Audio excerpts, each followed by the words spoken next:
Assalamualaikum warahmatullahi wabarakatuh. Ya, semua orang kita pasti tahu apa itu penghulu ya.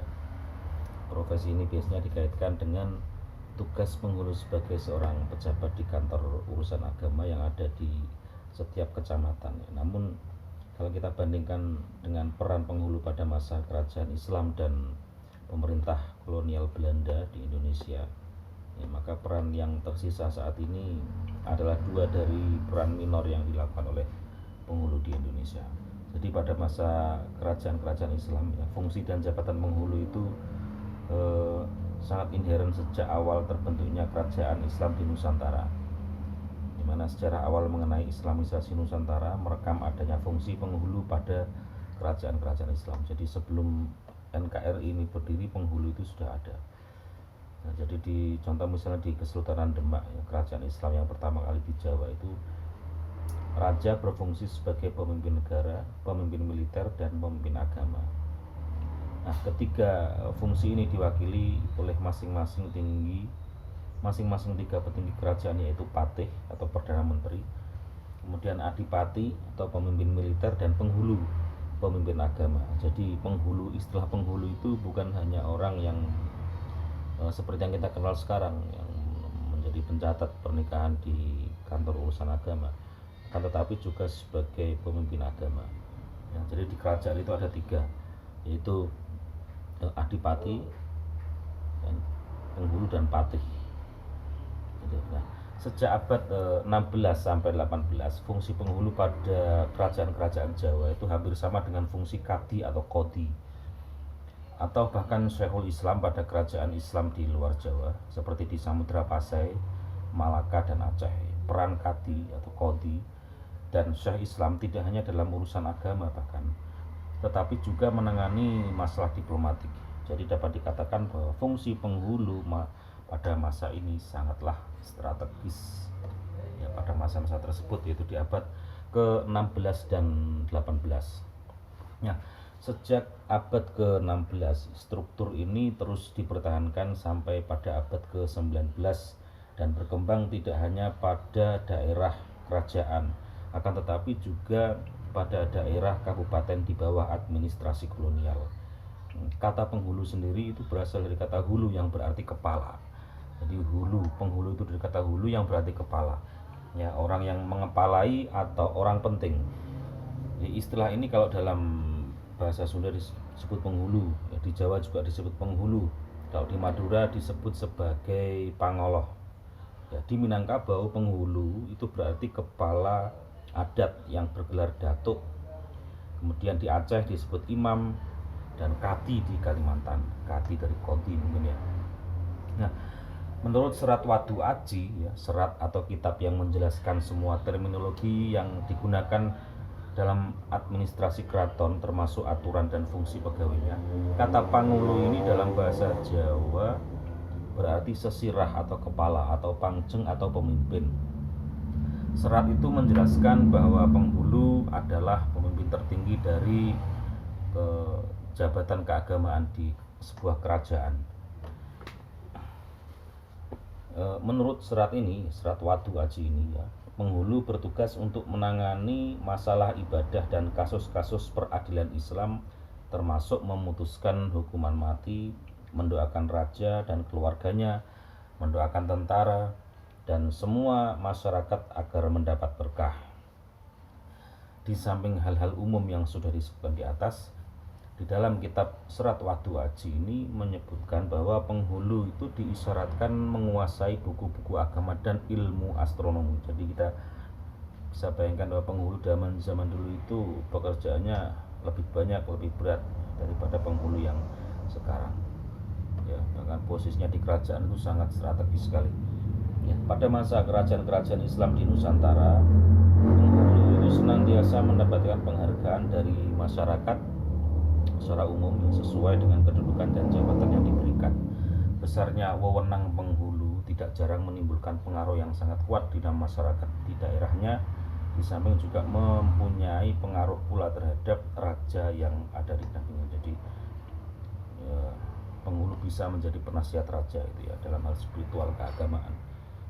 Nah, Kemudian terjadilah perubahan peran penghulu pada masa kolonial. Pada masa awal kolonial, status penghulu tidak banyak mengalami perubahan. Namun peran penghulu secara perlahan terus tergerus setelah pemerintahan kolonial memegang kendali pemerintahan kerajaan dan bupati. Di samping itu, mulailah muncul gejolak antara penghulu yang bekerja untuk pejabat kolonial dan kiai independen yang berada di luar pemerintahan. Pertentangan antara kedua kubu ini kemudian berlanjut dan mengemuka terutama pada abad ke-19 dan ke-20. Kemudian ketika memasuki abad ke-19, Belanda mulai mengurangi peran penghulu. Jadi penghulu ini berkurang perannya pada saat penjajahan Belanda. Langkah pertama yang dilakukan Belanda adalah memasukkan peradilan Islam yang dipimpin penghulu menjadi bagian dalam pengadilan negeri, yaitu pada tahun 1830. Pada tahun 1835, pemerintahan Belanda mengeluarkan RAAD agama yang dibuat oleh Advisor voor Inland, ya, diantaranya oleh Said Usman bin Akil. RAAD agama menyebabkan penghulu dihadapkan pada persoalan berat dan baru, yaitu menghendaki pengetahuan luar serta pendidikan sempurna dalam ilmu dan hukum Islam.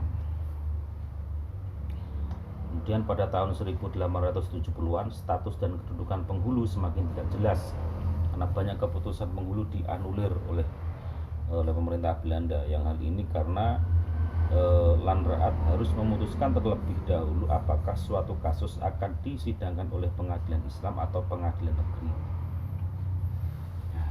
Jadi mulai dipecah itu, ada pengadilan negeri, ada pengadilan Islam. Nah, dalam situasi seperti ini pemerintah Belanda mempertimbangkan kepada semua residen atau pejabat pemerintah Belanda atas bupati di Jawa dan Madura, termasuk kepada beberapa pejabat tinggi yang terkait. Hasil yang diperoleh justru membingungkan lagi karena 5 suara merekomendasikan bahwa pengadilan Islam yang dipimpin penghulu harus dihilangkan. Jadi dulu ada pengadilan Islam dan dihilangkan oleh Belanda, sedangkan 7 berpendapat harus dipertahankan.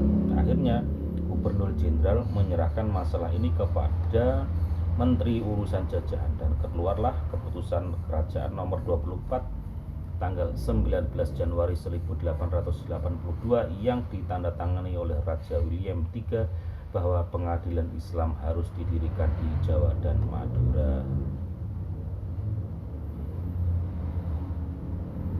Seperti itu ya sejarah singkat penghulu.